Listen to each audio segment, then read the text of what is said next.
Bismillahirrahmanirrahim. Al-Musannifu rahimahullahu ta'ala wa fa'ana biha bi'ulumi fitarini amin.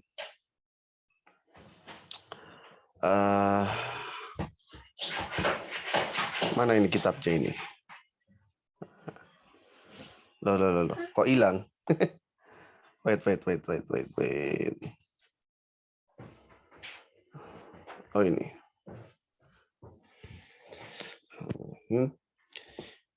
Sampai kasusnya ini ya, Yahudi mulai melakukan pergerakan untuk melawan Nabi Isa.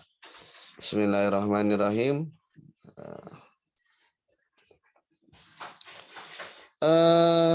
Ta'amarul Yahud. Jadi di sini Yahudi berusaha untuk mengambil alih kekuasaan dari Nabi Isa. Meskipun Nabi Isa di sini sifatnya yang mendakwah, maksudnya memberikan perlawanan gitu ya. Lakot haroba Isa sallallahu alaihi wasallam ahwa al Yahud. Nabi Isa di sini melawan hawa atau istilahnya apa yang menjadi kesenangan dari orang Yahudi. Wasohaha inhirafahum mengkoreksi kemelencengan mereka. Fadhabu ilal hakim. Mereka Pak Yahudi akhirnya pergi kepada seorang hakim, seorang penegak hukum gitu ya. Wa kana min kibali Rum. Tapi hakim ini adalah orang-orang Romawi. Wa juma'u ala qatli Isa sallallahu alaihi wasallam. Mereka sepakat untuk membunuh Nabi Isa. Wa akhadhu yabhatsuna anhu. Mereka mencari-carinya. Falam yajiduhu, enggak ada yang menemukannya hatta dallahum alai Yahuda al-Iskhoriyoti al-Askhoriyuti. Susah. Iskariot. Fadakhalu ala Isa. Akhirnya mereka berusaha untuk memergoki Nabi Isa, di mana Nabi Isa sedang menjelaskan pada murid-muridnya. Fafarot alamidu haribin. Murid-muridnya Hawariyun pada lari ketika melihat orang Yahudi.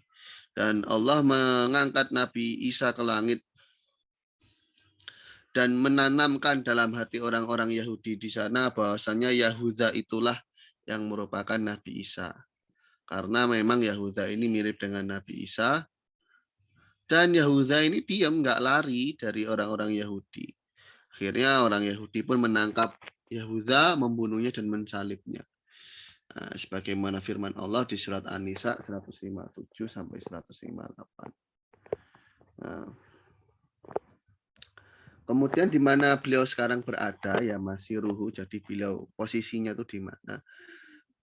Mayoritas orang Muslim berpendapat bahwasannya Nabi Isa diangkat dalam keadaan hidup dengan jasad dan rohnya, diberi rezeki oleh Allah dan akan diturunkan di akhir zaman.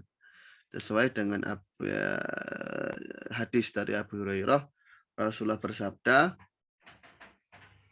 nantinya Ibnu Maryam akan turun sebagai penegak hukum yang adil, akan menghancurkan salib, membunuh babi, kemudian mengambil jizyah, mengambil upeti, ya,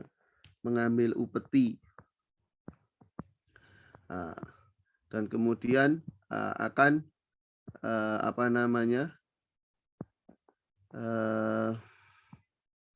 sebentar saya lupa kilas ini artinya apa, saya lihat dulu di kamus.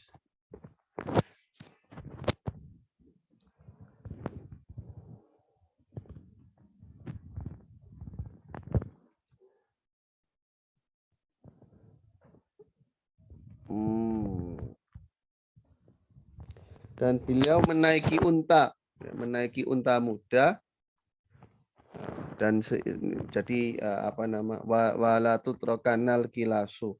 Oh maaf, bukan unta muda itu ditinggalkan sehingga unta muda itu tidak dimanfaatkan. Jadi unta-unta itu dibiarkan tidak dimanfaatkan gitu ya. Wala tadhabanna ahsyahna al-tabaghut wa tahasud. Kebencian, kemarahan, saling hasud itu akan hilang. Wala yata'awanna ilal mali fala yaqbulu ahad. Dan Nantinya ya apa namanya? Nanti itu istilahnya harta benda itu sangat banyak sekali ya. Sampai-sampai mau sedekah saja nggak ada yang mau menerima. Istilahnya nanti di akhir zaman semacam itu. Wakilah menurut Kil umur Nabi Isa itu di hari diangkatnya ada 34 tahun. Menurut Kil 33 tahun, menurut Kil lagi 40 tahun. Banyak hadis yang menceritakan bahwasanya Nabi Isa ini akan menghukumi nantinya dengan syariat Nabi Muhammad SAW selama 40 tahun setelah turun dari langit. Ya, setelah turun dari langit, beliau memimpin selama 40 tahun itu dengan keadilan, dengan kekayaan, dan akan membunuh Dajjal yang diimani oleh ahlul kitab. Nabi Isa adalah nabi terakhir dari Bani Israel. Menurut Kil, beliau nanti dimakamkan di ruangan yang sama dengan Rasulullah dan kedua sahabatnya Abu Bakar As-Siddiq dan Umar bin Khattab. Wa Toha, Toha itu salah satu nama dari nama Rasulullah. Merupakan akhir dari para nabi dan rasul. Nabi Muhammad ini merupakan kesempurnaan ya dari keterutusan nabi. Jadi nabi terakhir. Tinggalkanlah kesesatan, ya, keburukan dan tinggalkanlah keraguan-raguan, kesesatan dan juga kezoliman. Alaihimus sholatu wassalam. Ya alaihimus sholah ini mendoakan kebaikan kalau sifatnya dari manusia. Kemudian sholah kalau dari malaikat itu istighfar. Sedangkan kalau sholah dari Allah itu adalah rahmah. Kemudian salam. Salam itu adalah penghormatan ya yang berbarokah. Hukumnya makruh membaca sholawat dengan tanpa salam atas Rasulullah Shallallahu Alaihi Wasallam. Jadi kalau membaca sholawat itu juga harus disertai dengan salam. Dan juga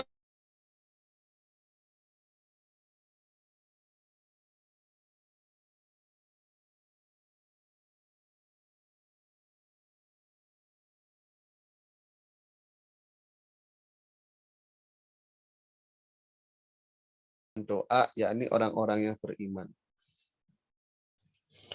Selagi ada hari yakni sepanjang zaman dan akhir dari hari adalah hari kiamat. Faidah para nabi yang sudah disebutkan sebelumnya itu nabi-nabi yang disepakati. Nah, tapi di sana ada 3 nabi yang diperselisihkan. Pertama Dzulqarnain, kemudian Luqman, kemudian Uzair. Nah, ini apakah dia sudah mencapai level nabi atau belum? Jangan disebutkan dalam Al-Quran ya. Tatimah ya. Jadi penjelasan akhir pelengkap gitu. Fungsi-fungsi keterutusannya seorang rasul. Pertama adalah takidu madala alil aqlu bil istidlal untuk menegaskan apa yang ditunjukkan oleh akal dengan pencarian bukti, dengan pencarian dalil. Jadi kan akal ini menunjukkan keberadaan Tuhan. Nah, oke. Ini tentu perlu pijakan, perlu bantuan, perlu penegasan. Perlu penegasan dengan keterutusan Rasul yang membenarkan nilai-nilai yang sudah didapati oleh akal. Yang kedua, risyadul akli fima yatawaqqafu fihi. Memberikan petunjuk kepada akal dalam hal-hal yang akal itu tidak bisa mengaksesnya. Ya, sebagaimana kebenaran surga. Nah, ini kan akal nggak bisa membuktikan kebenarannya, ya kecuali adanya redaksi dari Al-Quran. Berikutnya,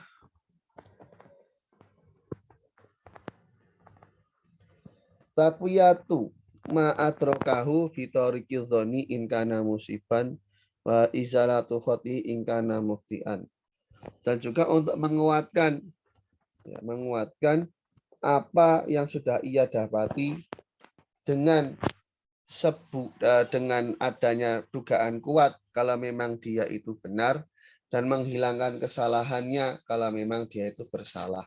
Ini dalam artian ya hal-hal yang sudah bisa diakses oleh manusia dalam nilai-nilai ketuhanan dan nilai-nilai kebaikan, itu kan nanti perlu adanya semacam validasi ya, dari instruksi Tuhan untuk membenarkan apa yang sudah ia duga dengan kuat ataupun untuk menghilangkan nilai kesalahan ya, kalau memang dia bersalah. Jadi semacam koreksi lah, semacam koreksi.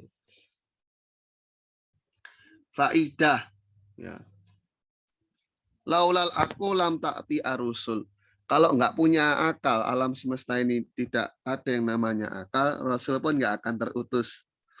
Walau la rusul laharul aklu fikari minasubuli. Kalau nggak ada Rasul, akal ini akan tersesat, akan bingung banyak dari banyak hal, dari banyak jalan, dari banyak konsep-konsep ini akal akan meleset. Ya. Maka dengan terkumpulnya keduanya, maka hal yang membutuhkan hujah itu menjadi jelas dan juga hujahnya menjadi atau argumentasinya menjadi tegak. Umurun muta'alikoh bin nubuwah, hal-hal yang berkaitan dengan kenabian. Pertama, mukjizah. Amrun khaliqunil adah, sebuah perkara yang menyalahi nilai-nilai adat istiadat. Yadharu ala yadin nabi, yang muncul atas tangan seorang nabi, awir rasuli ataupun rasul. Idharon, untuk membenarkan. Nisidki dakwatihi, atas kebenaran dakwahannya. Dan juga ijazan, untuk melemahkan lil mungkirina, untuk orang-orang yang mengingkari dari kaumnya. Wal mukjizah laisat wajibah, mukjizat ini enggak wajib. Karena tidak wajib atas Allah suatu hal.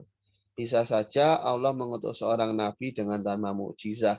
Ya bisa saja, enggak apa-apa, enggak harus ada mukjizat. Tidak wajib. Bisa dimengerti ya, Aki Anhar? Ya, Ustaz. Iya. Wal Arisalah al-Muhammadiyah, mengenai keterutusan Nabi Muhammad. Rasulullah Shallallahu Alaihi Wasallam diutus oleh Allah kepada makhluknya untuk jin dan manusia, supaya mengeluarkan mereka dari kegelapan menuju cahaya, menunjukkan mereka kepada jalan yang lurus. Allah berfirman, Muhammadur Rasulullah walladzina ma'ahu, dan orang-orang yang beriman bersamanya, asyidda'u alal kufar, yang keras atas orang-orang kafir, wahama ubainahum, berkasih sayang antar sesama. Waqad basyaratil anbiya'u bimaji'in Nabi sallallahu alaihi wasallam. Nabi-nabi terdahulu sudah mengkhabarkan akan keterutusan Nabi Muhammad sallallahu alaihi wasallam. Wa dzukira dzalika fil kutubi samawiyah, itu sudah disebutkan dalam kitab-kitab samawi ya. Jadi Taurat, Injil, Zabur.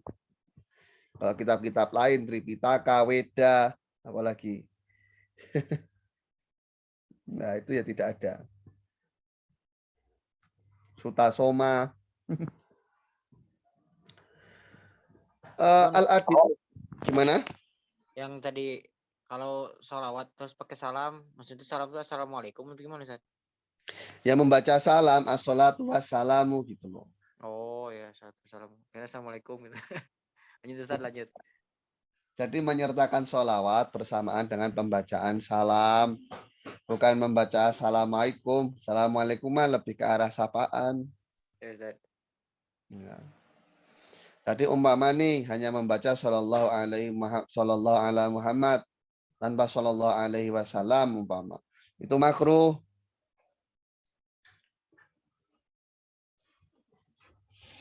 Ya.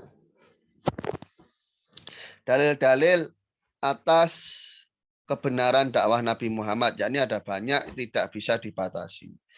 Tapi ada beberapa sebagai macam dalam percontohan, yakni Nabi Muhammad datang dengan membawa kitab yang orang Arab tidak bisa ya orang Arab itu tidak bisa membantahnya, tidak bisa menyampaikan satu surat saja yang menyamainya.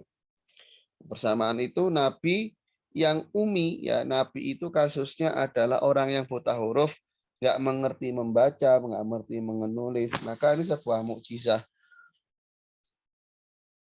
Nggak bisa baca, nggak bisa nulis, tapi punya sebuah kitab, ya punya sebuah kitab yang tidak seorang pun bisa mengalahkannya. Ini kekuatan dari mana?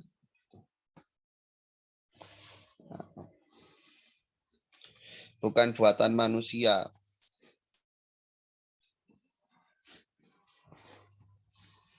Yang kedua,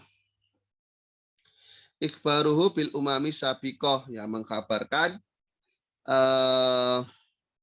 dengan umat-umat terdahulu dan cerita-cerita terdahulu, padahal Rasul Nabi Muhammad itu tidak hadir di sana, ya, tidak hadir di majelis-majelis ilmu. Rasul Nabi Muhammad ini tidak pernah hadir di pengajian-pengajian gitu ya. Dan juga tidak pernah mendengar para pendongeng. Dan bahkan ada beberapa yang terjadi sebagaimana kalahnya bangsa Romawi. Dan setelahnya bangsa Romawi menang. Ba'daha tantasir. Setelah mereka kalah, mereka akan menang. Berikutnya takalama fi ayatin kauniyatin azimatin. Jadi membahas tentang ayat-ayat yang berkaitan dengan alam semesta yang tidak ada seorang pun yang tahu di masa itu, berkaitan dengan planet, bintang, matahari, bulan. Ya. Berkaitan dengan itu Al-Quran membahas sekitar 800 ayat. Banyak ya, Al-Quran kan totalnya 4.444 ayat kalau nggak salah. Ya. Itu 800-nya itu membahas tentang alam semesta. Ya. Kemudian membahas tentang keterciptaan manusia dan periode-periode penciptaannya dimulai dari nutfah. Nutfah itu ya setetes itu kan kalau diartikan harfiah. Tapi kalau dengan pendekatan modern ya cukup satu sel sperma saja. Kemudian alaqoh. Alaqoh itu secara harfiah yang menggantung. Karena ketika sel sperma dan sel ovum itu sudah menyatu, membentuk zigot yang menempel di dinding rahim. Kemudian mudghah berbentuk daging, mulai berbentuk daging. Kemudian idham mulai berbentuk tulang. Sumayuk salahma. Kemudian barulah dibungkus oleh daging. Kemudian ditiuplah roh. Kekhususan keterutusan Nabi Muhammad. Nabi Muhammad di sini memiliki privilege, memiliki khususiah, kelebihan yang tidak dimiliki oleh yang lain. Di antaranya dakwahnya Nabi Muhammad itu umum, ya, untuk setiap manusia, baik orang Arab maupun orang Ajam. Nah, tidak ada yang diutus untuk seluruh manusia kecuali Nabi Muhammad SAW. Allah berfirman, "Wa ma arsalnaka ila kafatan linnas." Aku tidak utus kamu kecuali untuk seluruh manusia, basyira wa nadhira, memberikan kabar gembira dan juga memberikan peringatan. Walakin aktsaran nasi la ya'lamun, tapi kebanyakan manusia itu enggak tahu. Syariatuhu sholihatun likuli zaman wa makan. Syariat Nabi Muhammad ini bisa diaplikasikan di setiap waktu dan tempat.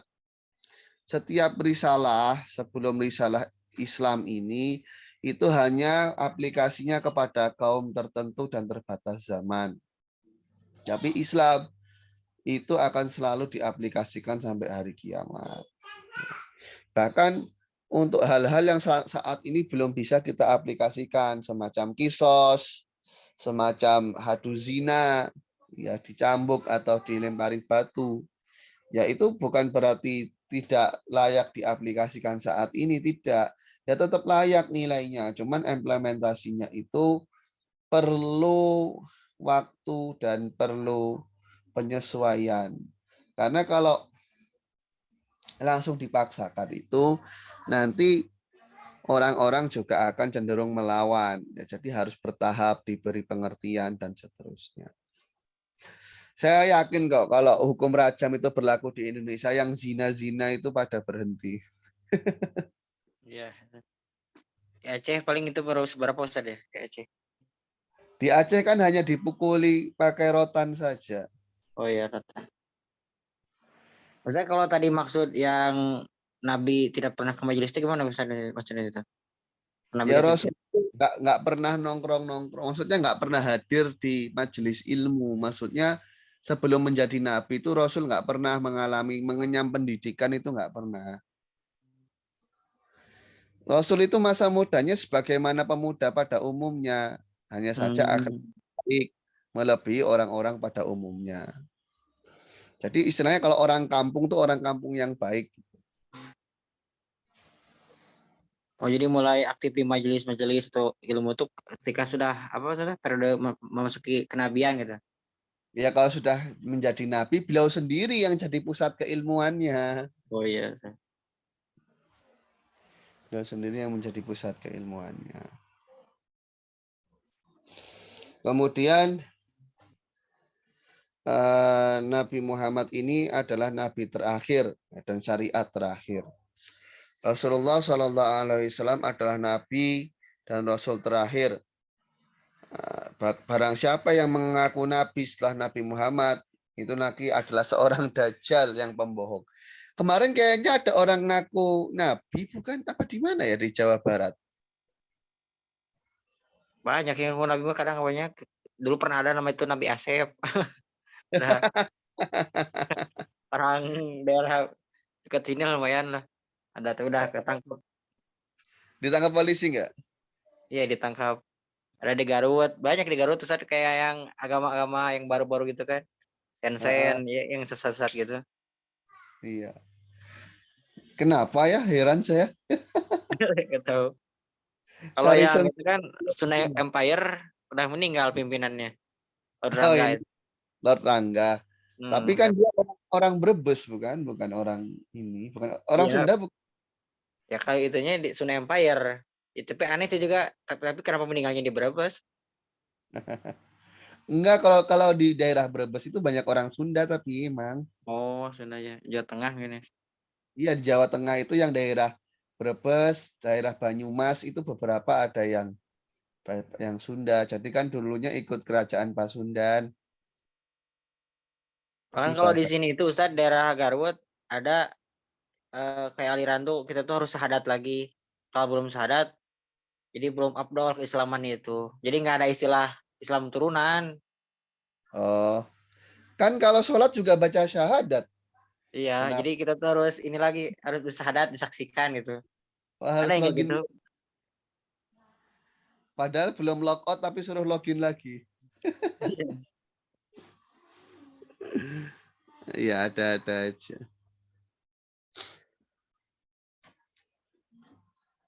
Nah, syariatnya Nabi Muhammad adalah syariat yang terakhir. Allah berfirman, maka Muhammadun aba ahadin mirrijalikum. Nabi Muhammad itu bukanlah ayah dari salah seorang dari laki-laki kalian. Tapi Nabi Muhammad adalah Rasulullah dan Nabi terakhir. Nah, Allah itu dengan segala sesuatu mengetahui. Dari Abi Hurairah berkata, Rasulullah bersabda, Inna mathali masalah ambiya min qabli kama mathali rajulin bana baitan fa'ahsanahu wa ajmalahu. Perumpamaanku dan para nabi sebelumku itu laksana seorang laki-laki yang membangun rumah, diperindah dan diperbagus.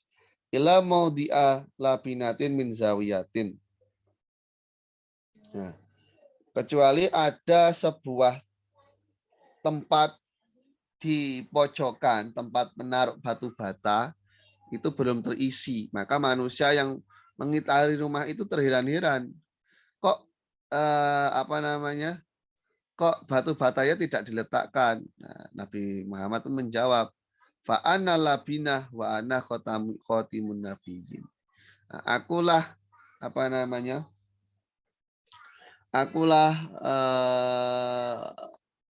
bata itu, bata yang mengisi ruang kosong itu, dan aku adalah akhir dari para nabi. Syariat dari Nabi Muhammad itu menghapuskan syariat-syariat sebelumnya. Ya. Dan Islam itu mengandung ajaran-ajaran yang tidak terdapat dalam selain Islam dari kebaikan dan kemaslahatan. Quran itu menghapus nilai-nilai sebelumnya dari kitab-kitab samawi. Jadi Al-Quran itu ya semacam ensiklopedia lah, ensiklopedia dari kitab-kitab terdahulu. Zabur kemarin kan isinya nasihat isinya kan pujian-pujian, munajat-munajat, umpama semacam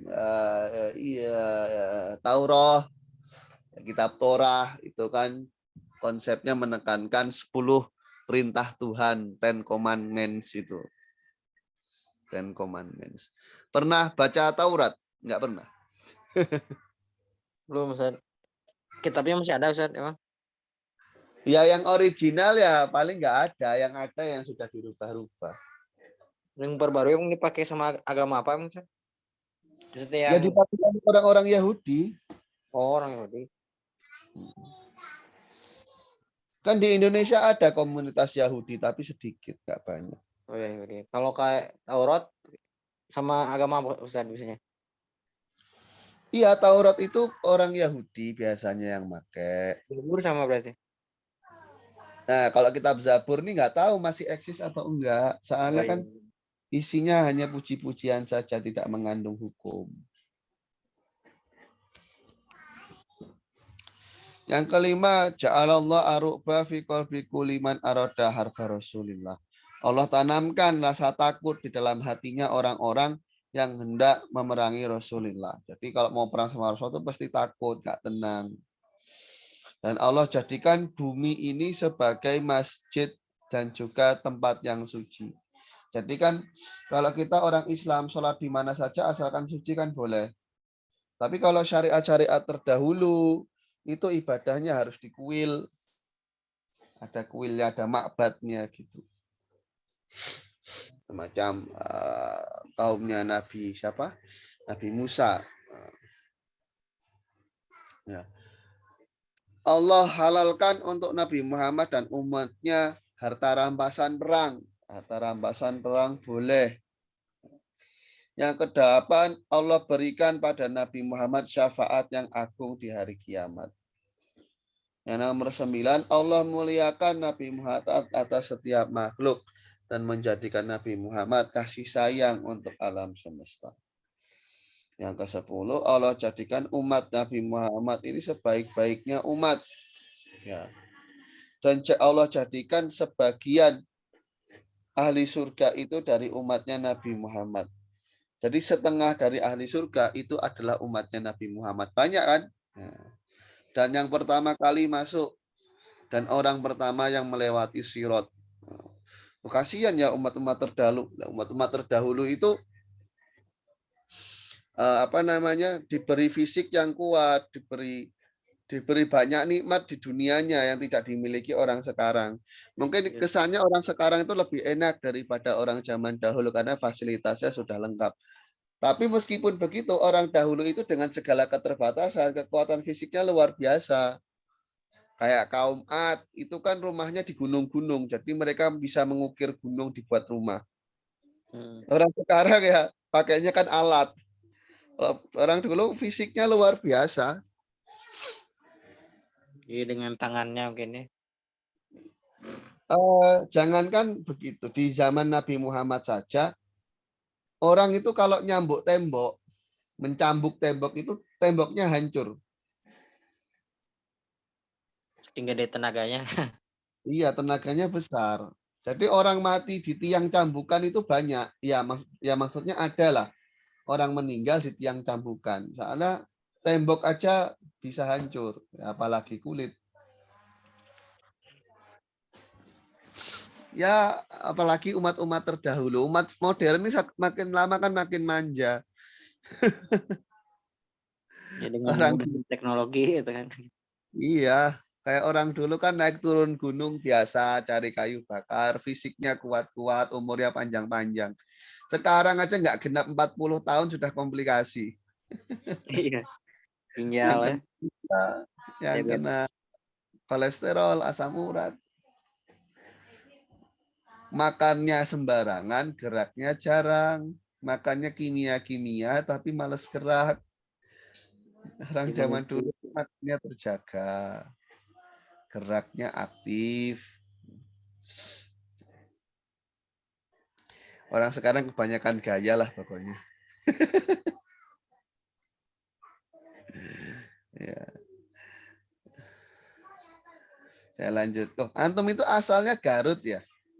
dari Bandung, Ustaz.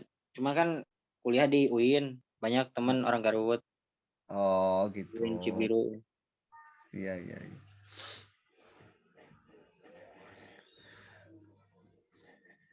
Saya pernah dulu pulang dari Bandung ke Jawa itu lewat Jalan.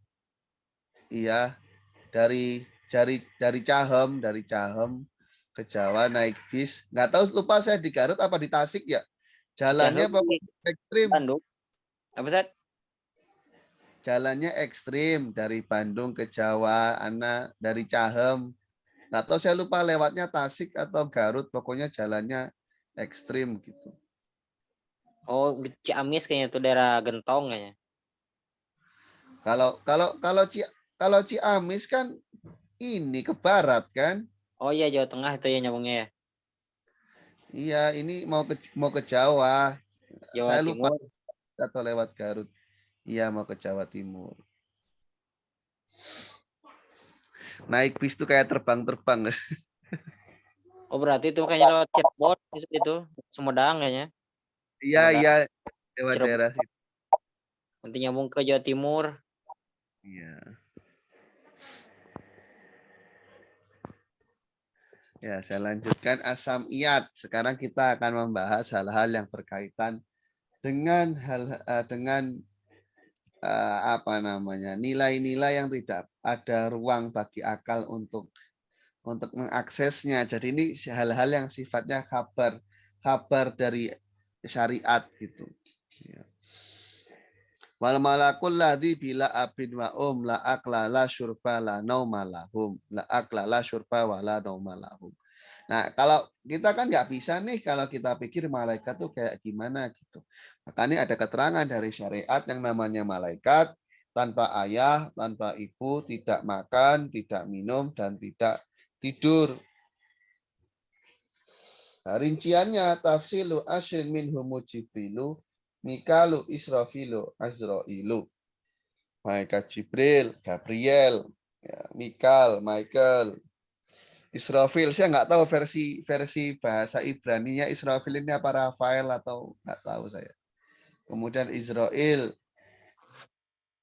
Mungkar, Nakir, Rokib, begitu juga malaikat Atid, Malik, Ridwan. Musonif melanjutkan untuk membahas bagian yang ketiga dari ilmu akidah dan tauhid, yakni asamiyat. Asamiyat itu adalah hal-hal yang tidak dimengerti kecuali dari wahyu. Jadi kita tahunya berdasarkan wahyu dengan konsep mendengarkan instruksi atau mendengarkan kabar dari wahyu. Akal secara mandiri tidak bisa mengakses pengetahuan ini. Jadi pengetahuan ini sampai kepada kita dari Al-Quran dan hadis Nabawi. Yang pertama adalah malaikat. Malaikat itu apa? Malaikat benda fisik yang lembut. Benda fisik tapi lembut. Yang tercipta dari cahaya.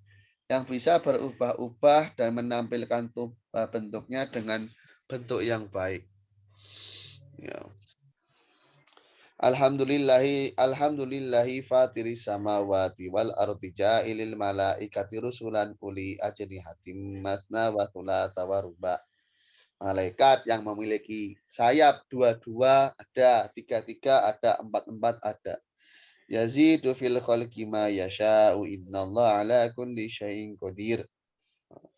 Jadi bisa berubah-ubah semaunya. Wal imanu bihim wajibun. Mengimani mereka hukumnya adalah wajib ijmalan secara global. Fanu'minu bikulil malaikah. Maka kita beriman dengan setiap malaikah. Nah, kalau dirinci, itu ada 10 yang sudah disebutkan. Faidah. Al-malaikatu khalqum min khalqillah. Malaikat itu adalah salah satu makhluk ciptaan Allah. Ya. Barang siapa yang mensifati malaikat itu laki-laki, itu hukumnya fasik.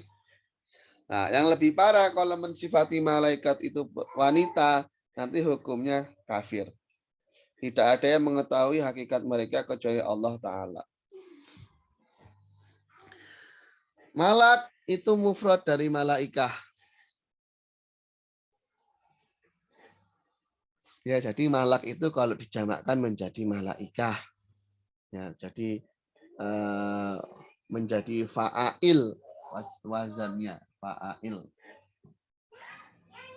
Tidak memiliki ayah dan ibu. Allah ciptakan dari cahaya dengan urusan Allah. Dengan perintahnya kun fayakun. Ya, itu Allah ciptakan. Bersamaan dengan perintahnya kun fayakun. Tidak memiliki asal muasal semacam ayah dan ibu. Ya, dan juga tidak menikah, tidak berketurunan. Mereka ya tidak memiliki konsep percabangan, konsep membelah di konsep berkembang biak gitulah, semacam anak laki-laki ataupun anak wanita. Tidak makan, tidak minum, tidak tidur, ini sifat-sifat dari malaikat. Ya. Nggak makan, nggak minum, nggak tidur, nggak sakit, tidak bermaksiat kepada Allah dan mengerjakan apa yang diperintahkan. Faidah. Maskanul malaikah asama, malaikat itu tinggal di langit. Wa minhum mayaskunul ardo, ada yang tinggal di bumi, au yang zilu ilaiha, atau turun ke bumi. Rinciannya ada 10. Wajib bagi seorang mukallaf untuk mengimani adanya malaikat Jibril, pemimpin dari malaikat yang diwakili dengan wahyu sebagai penyampai. Ya, penyampai wahyu itu kepada Rasul dan para nabi. Menyampaikan perintah-perintah Allah. Malaikat Jibril ini malaikat yang paling mulia. Dia adalah roh yang terpercaya. Nazala bihi ruhul amin. Yakni roh yang suci.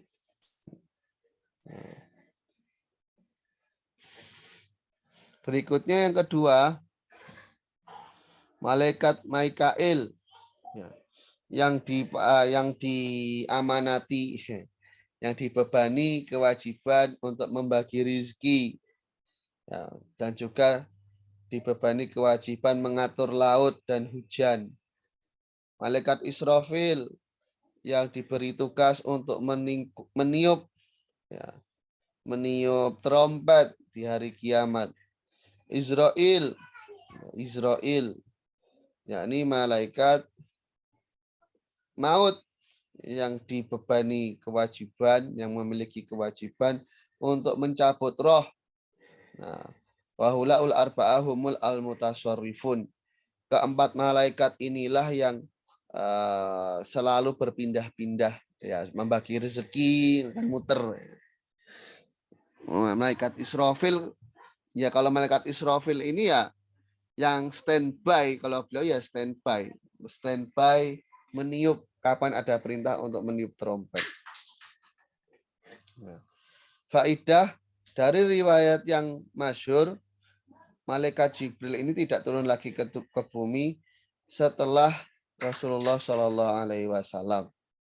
Ya, ini sebenarnya tidak ada dasarnya kecuali ada ucapan la yang zilu biwahyin, tidak turun dengan membawa wahyu, karena wahyu sudah terputus dengan wahyu sudah terputus setelah dengan meninggalnya Rasul. Jadi bukan nggak mungkin malaikat turun lagi ke dunia, tapi tidak dengan membawa wahyu. Karena membawa wahyu itu saat Nabi Muhammad masih ada saja. Nah, saat Nabi Muhammad sudah nggak ada ya, mau turun ke bumi ya nggak apa-apa. Mungkar dan Nakir, yakni dua malaikat yang menanyai setiap orang yang meninggal. Ya. Mengenai tentang siapa Tuhannya, apa agamanya, dan siapa Rasulnya. Hurairah ada riwayat beliau menceritakan Rasul pernah bersabda Shallallahu Alaihi Wasallam ketika mayit dikuburkan, ya, ketika mayit dikuburkan atau ketika salah satu dari kalian dikuburkan, didatangi oleh dua malaikat yang hitam dan juga kebiru-biruan. Jadi ya biru dongker gitulah warna malaikatnya. Tapi jangan diasumsikan kayak Kresna ya. Kresna Tuhannya orang. Dewanya orang Hindu kan warnanya ungu. Tahu Iya, antum Kresna di Antv. di India yang Iya. itu. Biasanya main seruling sambil naik ke kerbau. Saya Nah, pernah salah baca seruling itu katanya nggak boleh Ustaz ya. Alat musik yang nggak boleh. seruling ada yang boleh, ada yang tidak. Seruling yang boleh itu seruling yang digunakan untuk memanggil jamaah haji. Semacam peluit lah. Oh, fluid. Kalau seruling-seruling, setahu saya seruling yang boleh itu yang memanjang ke bawah itu, yang nggak boleh itu yang miring. Oh, yang miring ya, ya. Kan di Sunda ada seruling yang 6 lubang. Nah, kalau Di yang ke bawah nggak Sulam apa-apa. topik kalau nggak salah ya, sulam topik, Nah, seruling sama gamelan kita nggak boleh tuh ada dua ini alat musik. bukan gamelan, gendang, Apa? Gendang ya? gendang. Ya alat musik dangdut itulah pokoknya. Dangdut, dangdutan. Kan bikin orang pengen joget terus. Ya jadi lupa sama Allah ini. Ya jadi lupa segalanya kalau udah apa musik-musik dangdut. Tapi kan Terus kalau mana di Tad? Sunda sekarang ya kayaknya lagu-lagu dangdut. Di Ini mana? sih ya mulai terkenal lagi kayaknya sekarang. Ya dangdut ini koplo apa namanya itu? Iya dangdut koplo. Kan sekarang kayak lagu runtah terus apa itu mulai naik lagi Ya lagu didugem zaman dulu. Enak lagi. di DJ di remake lagunya Dul Sumbang.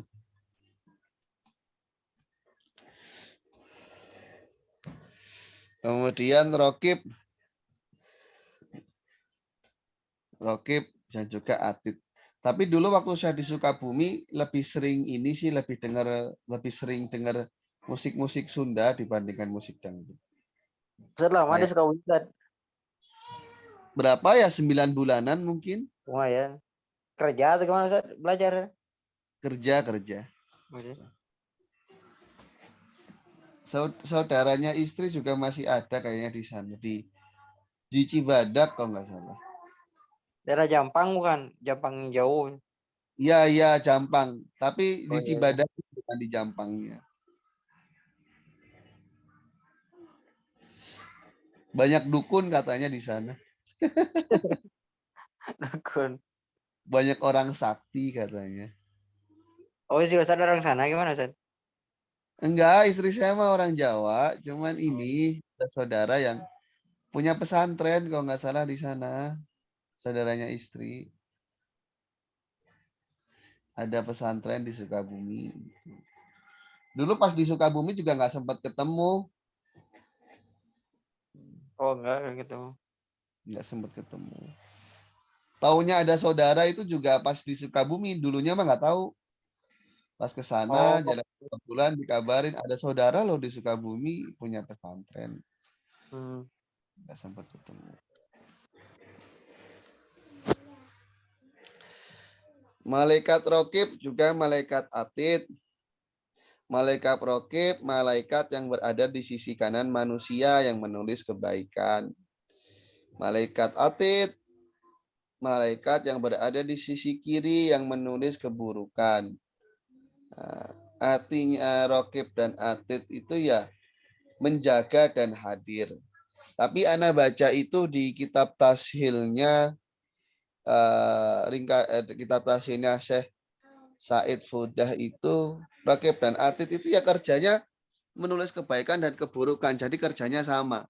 Menulis kebaikan dan keburukan, tidak spesifik. Satunya buruk, satunya baik, enggak, tapi sama. Ya biasalah ya, beda pendapat. Atau mungkin ada riwayat versi lain lah. Ada versi lain biasa. Nah, bagaimana terdapat dalam firman Allah ketika bertemu ya, dari sisi kanan dan sisi kiri tidak terucapkan dari sebuah ucapan kecuali ada raqib atid yang mencatat. Malik, malaikat Malik penjaga neraka. Banadau ya Malik. Kemudian malaikat Ridwan penjaga surga. Ya. Ingat dulu ada anak kursusan namanya Israel. Kok bisa? Ijroil, apal saya. Hah? Saya tahu Ijroil ya. Itu satu dufa sama antum. Yang anak kita dasar. Yang orang mana sih, Kalimantan gitu? Orang mana? Orang Sumatera. Oh, Sumatera pernah dengar Ijroil namanya tuh. Iya, Israel. Saya juga kaget kok bisa namanya. Saya temannya Husen kalau nggak salah. Yang Husen yang Habib itu. Habib Hussein ini Malang. Husen dulu pernah yang di situ. Ada kan namanya Husen? Yang badannya gede. Oh iya iya, yang Syiah ya. Nah, yang itu ya katanya sih ya gitu. Itu kan sama saya satu asrama. Oh iya iya. Yang nyanyi lagu itu kan. Yang agak gaul lah pokoknya Ustaz. Iya. Sering saya ledekin mirip sama Coki Pardede. Lupa dua-dua saya terakhir di Sidomarga tuh. Iya. Ya nggak apa-apa sih, cuman kan ya image-nya itu kayak menakutkan nama Israel. Faidatun khalaqallahu ta'ala lil malaika ajnihah. Allah ciptakan malaikat itu punya sayap, ada yang dua-dua, jadi sepasang nih, dua. Ada yang tiga-tiga, tiga kanan, tiga kiri. Ada yang empat-empat, ya sepasang-sepasang. Nah, sebagaimana Allah kabarkan dalam kitabnya tadi. Dan kita tidak memiliki rincian mengenai konsep sayapnya dan bagaimana kinerjanya, nggak tahu.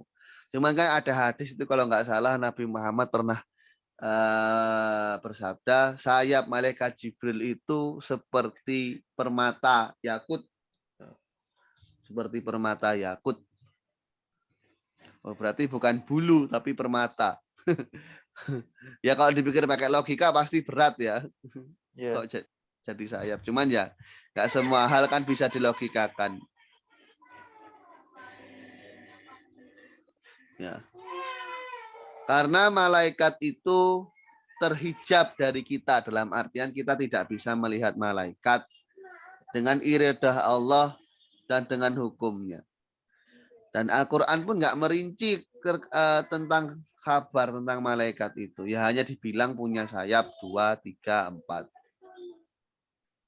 Faidatun yajibul iman bihamalatil arsy. Kita wajib beriman dengan para malaikat pembawa arsy. Pembawa arsy itu termasuk golongan malaikat.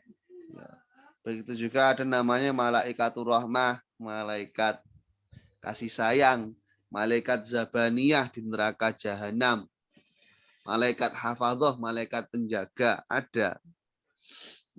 Jadi malaikat zabaniyah ini semacam sipirnya neraka lah. Kalau ketua penjaranya, ketua nerakanya kan malaikat Malik. Nah, zabaniyah ini sipirnya yang ikut menyiksa orang-orang yang banyak dosa. Kadang itu bingung, mau doa ya Allah, saya jangan masuk neraka, Tapi kok antara ucapan sama pekerjaan itu kayak nggak sesuai. Doanya jangan minta ke neraka, tapi kelakuan kayak ingin ke neraka. Mau doa di neraka jangan lama-lama, tapi ya kayaknya nggak bakal kuat di neraka. Dilema. Itu sama orang Islam itu emang masuk surga semuanya, Ustaz, atau gimana, Ustaz? Karena ada yang Iya, mengatakan semua masuk surga, semua orang Islam masuk surga. Selagi dalam hatinya ada keimanan, dia berhak masuk surga. tapi mungkin Nah, tapi ya dicelup dulu berdasarkan kadar dosanya di neraka. Kalau dosanya banyak, ya dicelupnya lama, dikerak nerakanya lama, sampai gosong dulu, habis dosanya baru diangkat, tarik keluar. Gitu.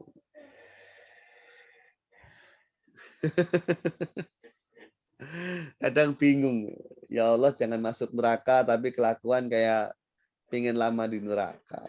Mau dibilang neraka sebentar aja, tapi ya masuk neraka juga nggak bakal kuat. Ya pokoknya ya berdoa. Berdoa itu kan menunjukkan kelemahan kita. Minimal kita mengakui lah kelemahan dan tidak kemampuan kita kepada Allah Subhanahu wa taala. Jangan sudah jelas-jelas berbuat dosa sombong lagi.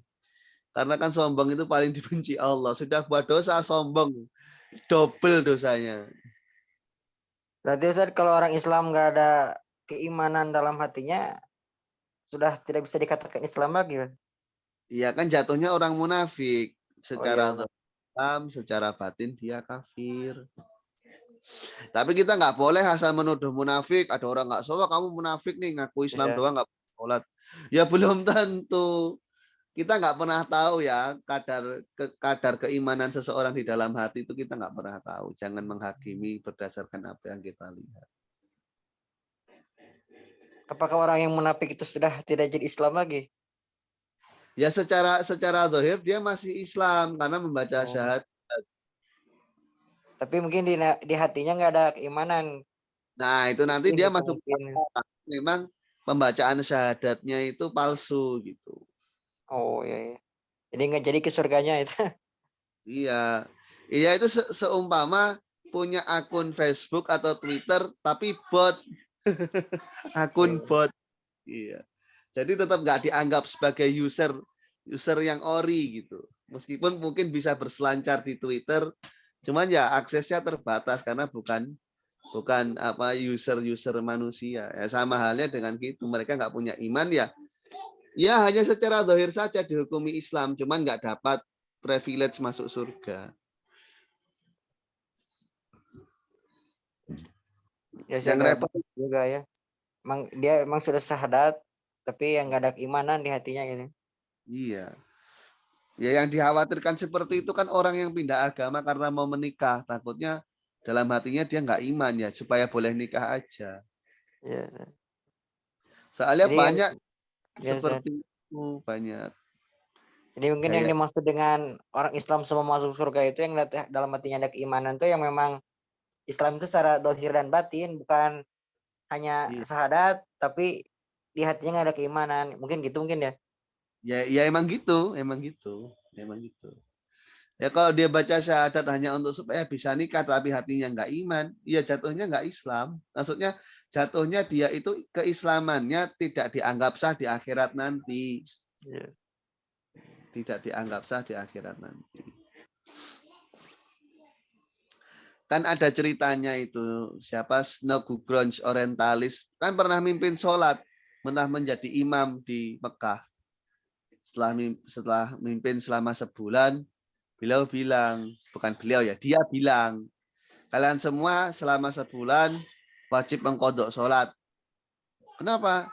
Karena saya menjadi imam dalam keadaan kafir. Orientalis. Ngeprank kan, kurang ajar. Kalau yang tinggal di Mekah dapat kabarnya gampang. Yang umpama jemaah haji sudah pulang. Kan bingung. Andai kan dia tahu kan bingung loh. Berapa sholat aja ya saya sama Sunnah Nugroh. Repot. Itu ada literasinya, Dad. literasinya sih saya nggak pernah. Maksudnya literasinya di mana sumbernya, validatitasnya saya kurang tahu. Cuman itu masyhur ceritanya. Ceritanya masyhur sih di kalangan apa nama cendekiawan Muslim. Cuman validasinya saya kurang tahu. Pak Purnomo tumben bisa masuk, Pak. Alhamdulillah Ustaz, di akhir cerita, lo di akhir waktu. Ya nggak apa-apa, sebisa-bisanya Pak. Yang penting sudah niat. Niatnya seorang hamba itu kan nilainya sepertiga amalnya. Jadi meskipun sudah niat tapi nggak diaplikasikan, dia sudah berpahala dari sepertiga amalnya. Saya niat mau haji tapi belum bisa terlaksana dan meninggal duluan umpama. Ya sudah dapat sepertiga dari pahala hajinya dengan adanya niat. Sebisa-bisanya enggak apa-apa. Yang menakdirkan kita bisa ngaji juga Allah kok. Ya sebisa-bisanya. Gimana Pak Purnomo, ada yang mau ditanyakan nggak Pak? Nggak ada mungkin ya. Cerita tentang malaikat membawa arsy, Ustaz. Oh ini nanti apa namanya? Kalau ceritanya secara utuh sih di sini mungkin nggak disinggung Pak Purnomo. Nanti saja coba kalau kitabnya ini hatam ada waktu tersisa ya coba kita bahas-bahas tentang para malaikat itu. Di sini ya masih sekitar masih ala kadar tentang profesi-profesi dari malaikat. Ya. Mungkin gimana? Ustaz. Oh ya. Saya cukupkan sekian. Assalamualaikum warahmatullahi wabarakatuh.